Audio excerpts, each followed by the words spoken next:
Welcome to my second 10K Tuesday. So, 10K Tuesday is something I sort of came up with after I completed my first half marathon. I was, just trying to make a program for myself because I'm training for an actual marathon. So I know I want to at least run a 10K. I thought every Tuesday. Alliteration kind of works. And then I thought, well, what if I could make 10K every Tuesday? Why not try? So on 10K Tuesday, I either run 10K or earn 10K. Now I'm not opposed to doing both, but what's in my control right now is running the 10K.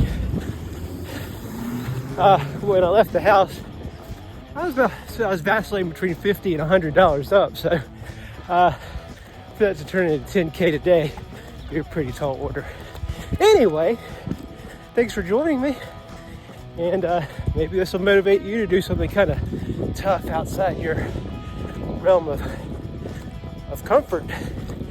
And it's a great day. Last thing I wanted to do was run 10K today, but I'm acting myself into positive thinking, and I feel pretty good. It's hard to think your way into positive action. And I just need to beat the rain. So cool. Yesterday, my car broke down, and I was driving home from Mother's Day weekend from my hometown in Martinsville, Virginia, if you're interested. And car broke down in a very rural area. So I had like 3 hours to kill waiting on the tow truck driver. So I just shot a video, and that's what we're going to be using for 10K Tuesday, this week's episode. I hope you enjoy it. Take care. We'll see you next time. Woo! Give me that emblem. There we go. There we go. Bring it. Bring it. Yeah. Well, hey, what are we doing today? We are stuck on the side of a road near a place called Lover's Leap near Stewart, Virginia. And the water pump has gone out on my vehicle. I'll spare you the mechanic stuff as to how we arrived at the conclusion, but hey, thank God for AAA. Shout out to AAA. If you operate an automobile, get AAA. Oh my gosh, it will save your bacon. So what are we going to do with this time? Well, they should show, the tow people should be here in about an hour and a half or so. And so, I'm just going to make the best out of it. And so, by the way, I've created these cards, right, over the past 2 years. Why did I do that? Well, I was doing this thing called sweepstakes. I would fill out sweepstakes cards, and I would watch YouTube and get what I would call edutained, which might have brought you to this video, where I am seeking things that will improve me, personal development, but yet I want to be entertained. I don't just want to watch some movie and just be like my brain chewing gum. I want to get some bang for my visual buck here. So what I do is when I'd find a nugget, something really juicy, I'd write that down, and so I'd say, and I accumulate a buttload of these cards. So by the way, with the sweepstakes thing, I have created a free course. It's down below in the notes, and there are no strings attached. I'm not trying to sell you anything. If you want to learn how to make money from home without doing anything complicated, just go down there and click it, and there's the videos. If it's your cup of tea, great. They're there for free. So anyway, I'm operating under the premise with these cards is I want to learn them better, and the best way to learn it is to teach it. So that's how I'm operating. I don't know what I'm talking about unless I can teach it. So let's get into the card right here. All right, so this one, top quote here is, "Your world and everything in it is a reflection of your own mental attitude toward yourself." And so that's a quote from Earl Nightingale. He was a personal development guy back in like 50s and 60s, and it was quoted by a fellow named John Canary on a Bob Proctor program. It's like a guy quoting a guy quoting a guy. "Your world and everything in it is a reflection of your own mental attitude toward yourself." Well, that goes hand in hand with your world is a mirror, not a window. If you're, the way I see it is, if you're a down and out Eeyore mofo, everything that comes to you and is attracted to you is down and out, just low energy, low frequency crap. The people that are vibing high, good stuff's always happening for them because they're attracting it, is the way I see it. And so there's a follow-up here. There will never be a circumstance on the outside of you that will hurt or help you because it's all inside you.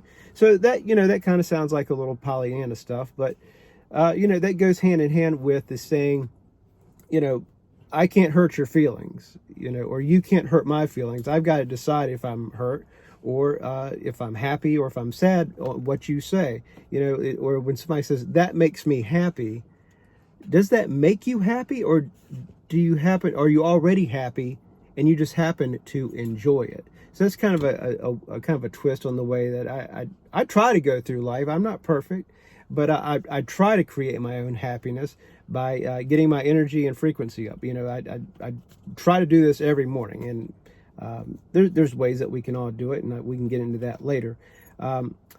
So back to this, your world and everything in it is a reflection of your own mental attitude toward yourself. There's a story that my dad told me when I was like in my 20s, and I didn't get it until I was in my 40s. And it's like this riddle that I could not get out of my head, and I couldn't answer it.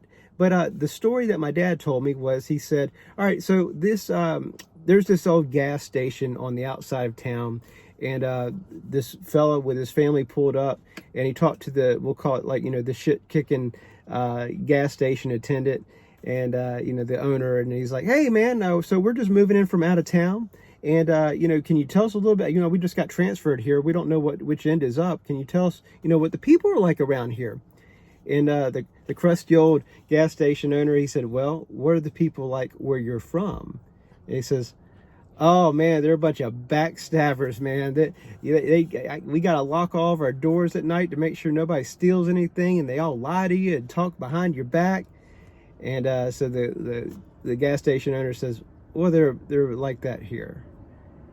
Moving along, another guy pulls up, same situation, moving in from out of town. He's like, hey man, what are the people like around here? And the gas station guy says, well, what are they like where you're from? He says, oh man, just everybody's your best buddy there, man. Like, you don't have to lock your doors or anything. Heck, man, I left my truck out there one day, and somebody stopped to roll up the windows because it was raining, and everybody looks out for one another. And man, we really just hated leaving there because they were so good. Guy says, they're like that here too. And I could not crack that code, man, for like 20 years. I just didn't get it. But I'm glad that I remembered it. And, it's essentially, wherever you go, there you are. So now that I get it, oh my gosh, that has just really helped me. And, if you haven't heard it before, maybe it'll help you. All right, moving right along. We cannot, let's see. Success is energy in its most organized state of vibration. Have a goal worth failing for. Yeah, success is energy in its most organized state of vibration. Man, I really like that. That's just like, just an engine that's really humming, One time when I was a kid, I played on the golf team, and I was like, not the worst golfer on the team, but I was far from the best. And we had this round one time, and what we would do is after school we would play 9 holes against another high school. So we're playing, say, 8 holes, and 8 holes in, it occurred to me I had made straight pars.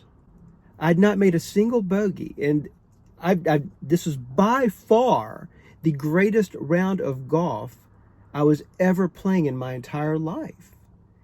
And it kind of spread around that Scott's playing a perfect round of golf. And then by the time we got to the 9th hole, everybody was gathered around. And on top of that, the match came down to 1 stroke, and it was me coming in, and I realized what was happening, and that vibration, that perfect successful state of vibration energy was broken, and I made a bogey on the hole, and we lost the golf match by 1 stroke. But for a while, I was the epitome of success is energy in its most organized state of vibration.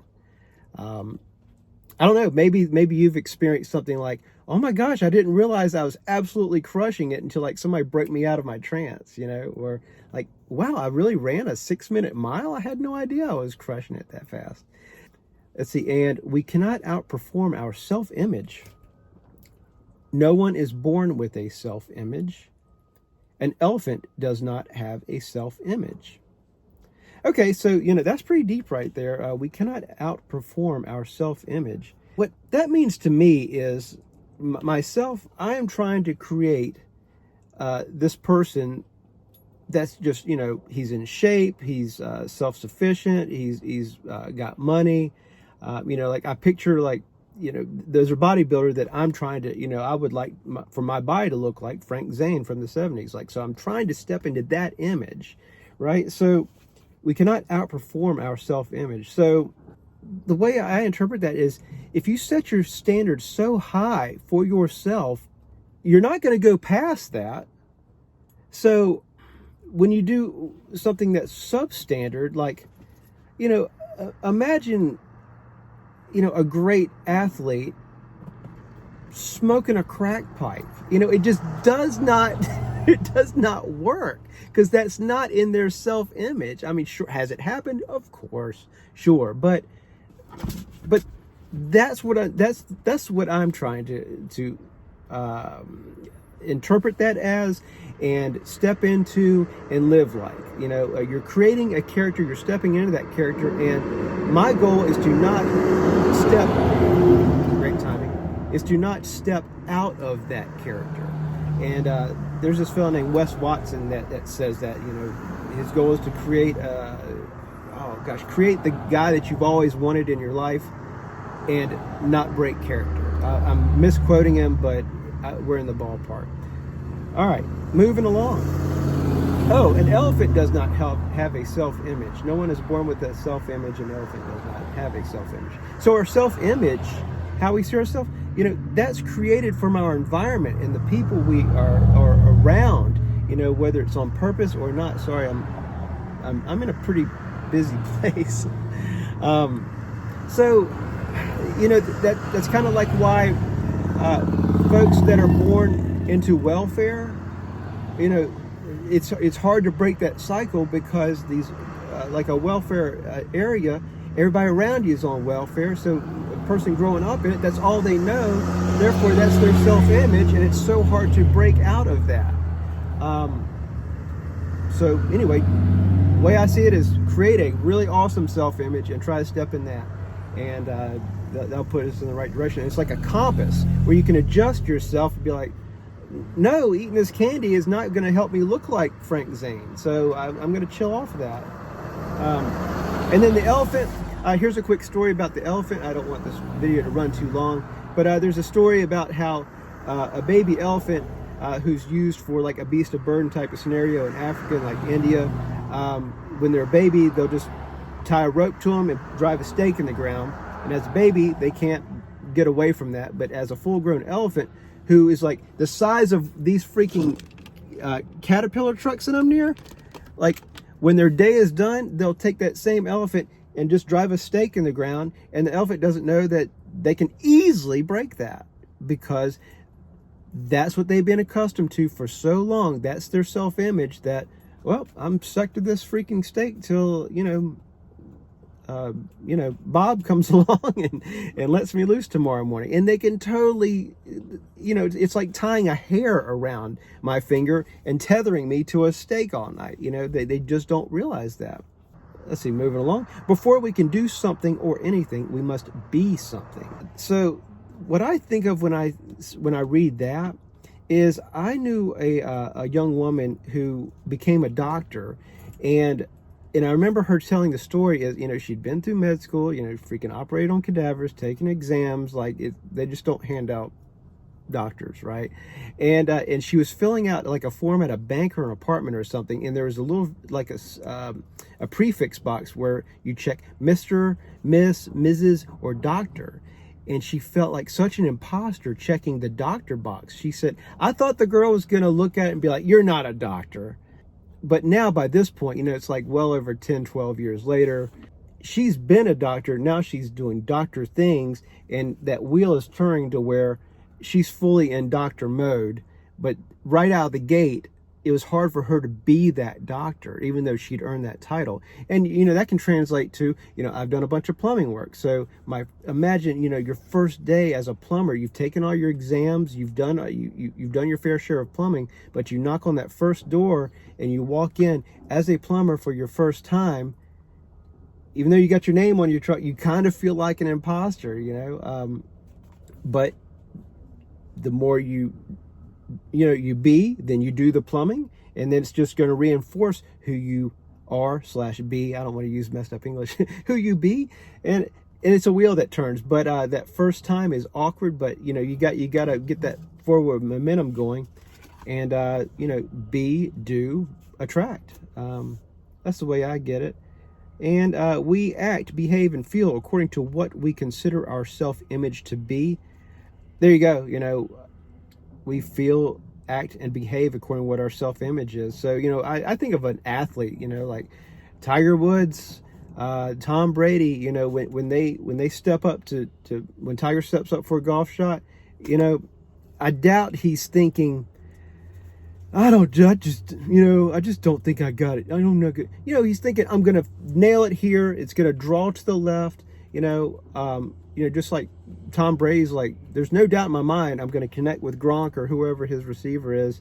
And they're not doing the old 80s, 90s movies where Johnny's at the plate and he's like, I can't do it.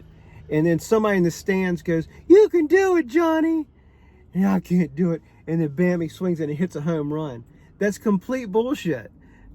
Johnny had to believe it. That I can do it didn't come from sissy up in the stands. That's some really horrible stuff that we've been sort of contaminated with movies and stories and whatnot. I feel you need to believe in yourself, and basically your belief in yourself comes through your reps and the self-image of the person you're trying to be. Tiger Woods was trying to be Jack Nicklaus. He literally had a poster on the wall of Jack Nicklaus. That's who he was trying to be.